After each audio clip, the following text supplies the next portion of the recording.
So, hello again. Right now, we're going to be doing this case, an important one that few have been talking about recently.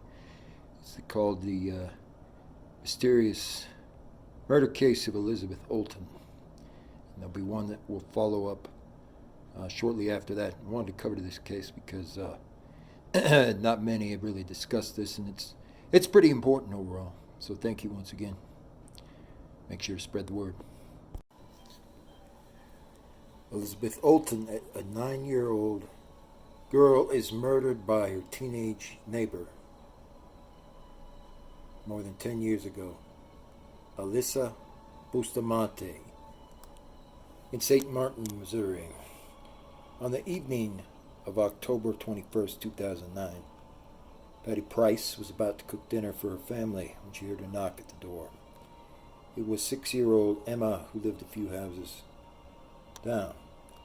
She asked Price if Elizabeth, the youngest daughter, who was a fourth-grade student at the time with Pioneer Trails, whether she could play outside. Price initially said no, but when Elizabeth and Emma started jumping up and down, entreating her to let them play, she could not refuse. However, she told her daughter that she would have to return at 6. Elizabeth was supposedly afraid of the dark, so her mother was expecting to return before sunset at 6:30. When she did not, Price called her cell phone, but it went to voicemail. He then contacted Emma's grandmother, who told her that her daughter was never at her house. That's when she contacted the Cole County Sheriff, reporting Elizabeth Olten to be missing. Law enforcement arrived 15 minutes later and questioned Emma's grandmother. By 10 p.m. that day, deputies had checkpoints, helicopters, and dive teams searching the ponds and rivers for Elizabeth. There was also a cavator dog team and hundreds of residents searching this area. Meanwhile, Priest continued calling Elizabeth's phone, but each time it went to a voicemail. It wasn't long before they received pings that were traced to a wooded area not far from the Elizabeth residence, according to Columbia Daily Tribune. So, this is part of when the abduction ends up happening. Very important to make note of this. State Patrol stated that he then turned his focus back to the last person to see Elizabeth, who was Emma. When she was questioned, she stated that while she and Elizabeth were outside, she got stuck in a thorn bush and was screaming for her half-sister, Alyssa Bustamante. Law enforcement then realized that the children in the neighborhood had been accounted for, except for Alyssa.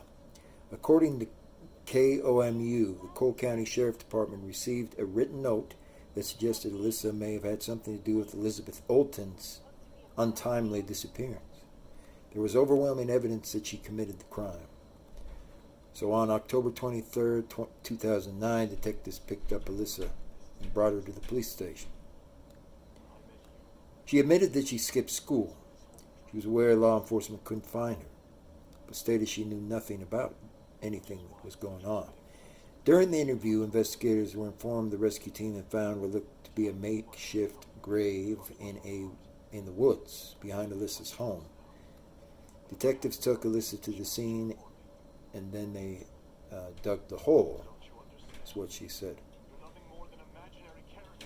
And if she were to find a dead animal, she would bury it there. It was during the time the officers obtained this search warrant that they noticed something unusual. Disturbing writings were on the wall that had been written in blood and also in ink. While rummaging through her personal effects, the agent encountered Alyssa Bustamante's diary, where she discussed burning the house and burning everyone inside. When the agent reached the last journal entry, she noticed it was dated for October 21st, 2009, exact same time when Elizabeth Olten vanished. Alyssa appeared to have written a few paragraphs, but she tried to obliterate what she had written by scribbling over the words with blue ink. Now I've got to go to church. Investigators used backlighting to decipher the journal, but they were only able to make out 2 words: slit throat. They then used a blue highlighter to read the rest of Alyssa Bustamante's journal entry. It stated this: I just killed someone. I strangled them and slit their throat and then stabbed them in the woods. It was pretty enjoyable. I need to go to church now." With her grandmother present, Rice interrogated Alyssa further. He made her aware that they had found the diary and that they had read it, including the entry she had tried to destroy. Once I brought up the diary, I could see a distinct shift in her demeanor, and I think it was at that point she knew that we knew. Alyssa Bustamante then revealed what happened to Elizabeth Olten in the woods. She said it was all. Rice proceeded to explain they were going to recover the body, and the autopsy would show the injuries. Because of the content in the diary, Rice asked Alyssa if it is true Elizabeth's throat was slit. She affirmed this. Her grandmother broke down and cried, ultimately leaving the interrogation room. On October 16th, 2009, Alyssa was home from school because of a parent-teacher conference. She utilized the extra time she had to dig 2 holes in a wooded area. 5 days later, she asked her sister Emma to get Elizabeth outside. After doing so, she told Emma to go home, and she took Elizabeth by the hand and led her into the woods, under the pretense that she had something new to show. Unbeknownst to Elizabeth, Alyssa was armed with a Swiss knife, and she was leading her to a shallow grave. When they arrived at the location, Alyssa told detectives that she strangled Elizabeth multiple times before stabbing her 6 to 7 times directly in the chest. She then slit her throat and buried the body in the woods, according to investigation. At around 3 a.m. on October 23, 2009, Alyssa led detectives into the woods, where she buried Elizabeth. Sergeant Rice said Elizabeth's body was not covered, as several parts of her body were protruding from the ground. However, it was reported that she was initially concealed, which is why volunteer search crews and rescue teams were unable to find the body. Alyssa Bustamante was arrested and charged as an adult with first-degree homicide and murder. Dr. Carl Stacy with the Boone County Medical Examiner performed an autopsy and determined Elizabeth Olten was strangled and then stabbed 7 times in the chest. On November 20th, 2009, Alyssa was admitted to Fulton State Hospital for a psychological evaluation for 96 hours.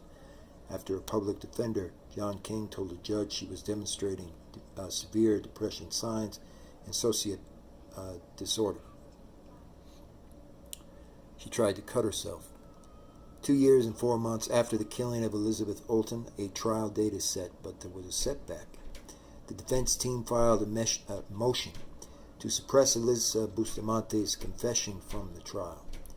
It's their own contention now that some of the questions she was asked during the interrogation are not permissible under Missouri state law. She was also a juvenile at the time. The U.S. Supreme Court deemed it unconstitutional for juveniles to be sentenced to life without parole, and Alyssa's confession was thrown out on a technicality. Prosecutors then offered a plea deal, an amended charge of second-degree murder with a 10 to 30-year sentence or life in prison with the chance of parole. They accepted this. Before Alyssa Bustamante was sentenced, she addressed the victims. "I can't understand what you guys are going through. I'm sorry. If I could give my life to bring her back, I would, and I'm sorry." In February of 2012, a judge sentenced Alyssa Bustamante to life in prison for the murder of Elizabeth Olten. She received 30 years added consecutive for armed criminal action. Under Missouri law, Alyssa would have to serve 35 years and 5 months before she could be eligible for any parole.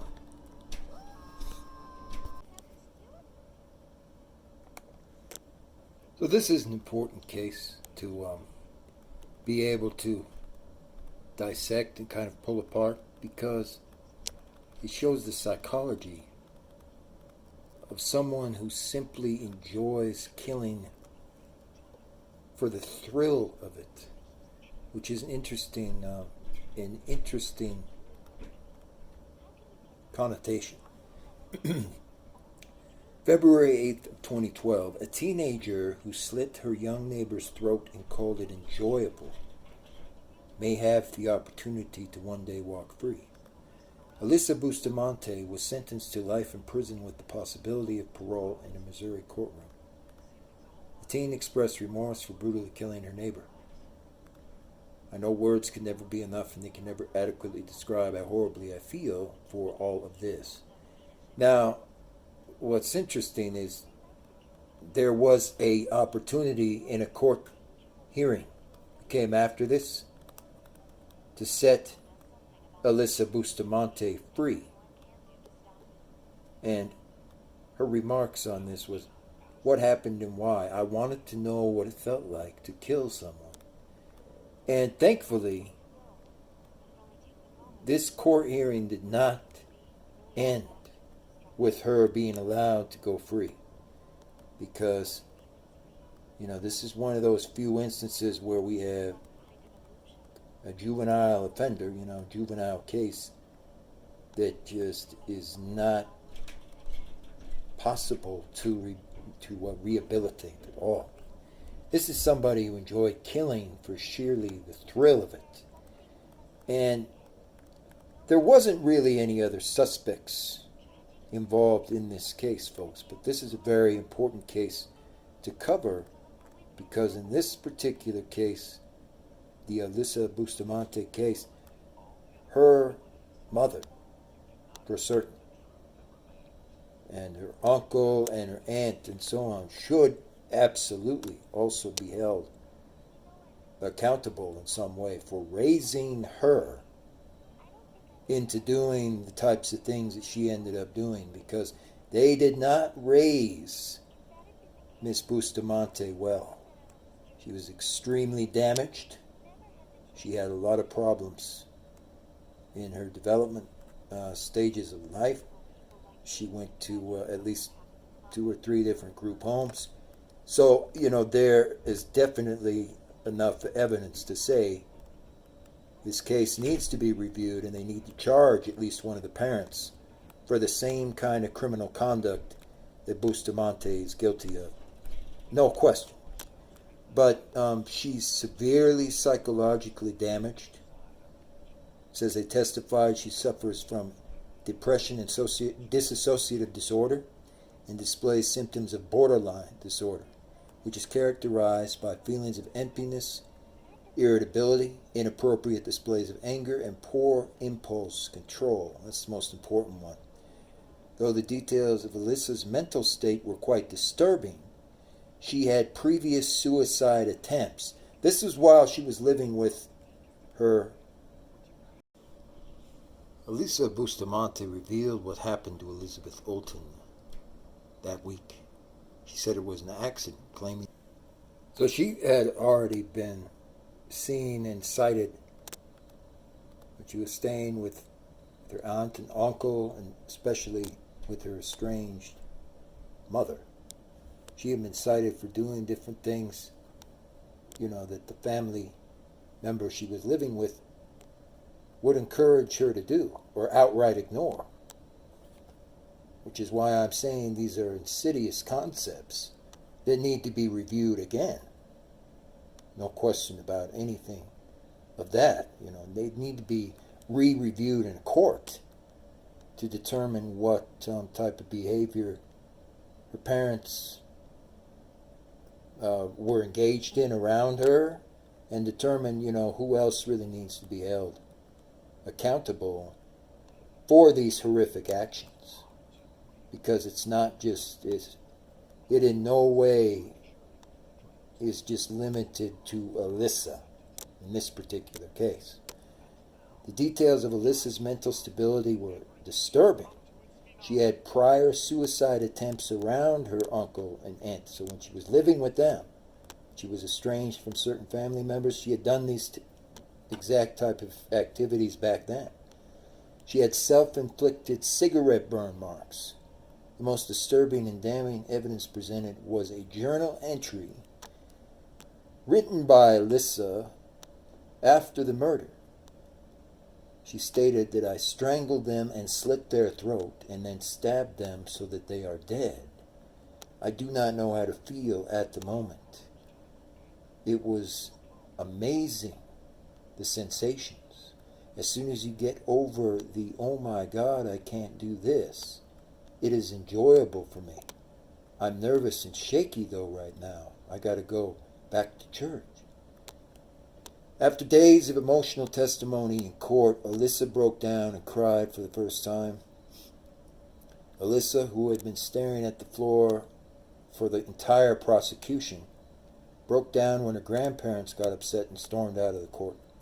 Alyssa's grandparents were not the only ones to have an emotional breakdown.